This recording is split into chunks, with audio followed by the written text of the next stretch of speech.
Definitely CMA USA എന്ന് പറഞ്ഞത് ഒരു ഗ്ലോബലി റെക്കഗ്നൈസ്ഡ് കോഴ്സാണ്.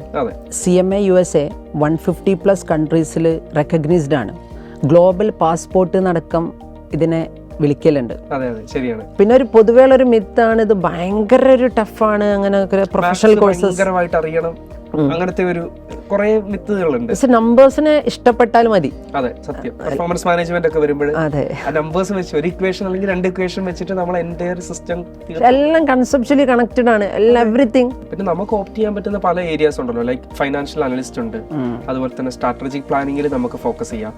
കാരണം നമ്മൾ പഠിക്കുന്ന സെഷൻസ് ഏകദേശം അതുപോലെയാണല്ലേ സാറേ? കാരണം കോസ്റ്റിംഗ് പഠിക്കുന്നുണ്ട്, ബഡ്ജറ്റിംഗ് ഉണ്ട്, പെർഫോമൻസ് മാനേജ്മെന്റ് ഉണ്ട്. +2 കഴിഞ്ഞ ആളുകൾക്ക് CMA USA ഓപ്റ്റ് ചെയ്ത് പഠിക്കാൻ പറ്റും. അത് ഈവൻ ഏത് ബാക്ക്ഗ്രൗണ്ട് ആയിക്കോട്ടെ, സയൻസ് ആവട്ടെ, ഹ്യൂമാനിറ്റീസ് ആവട്ടെ, കൊമേഴ്സ് ആവട്ടെ, ഏത് ബാക്ക്ഗ്രൗണ്ടിൽ നിന്ന് വരുന്ന ആൾക്കാർക്കും CMA USA പഠിക്കാൻ പറ്റും.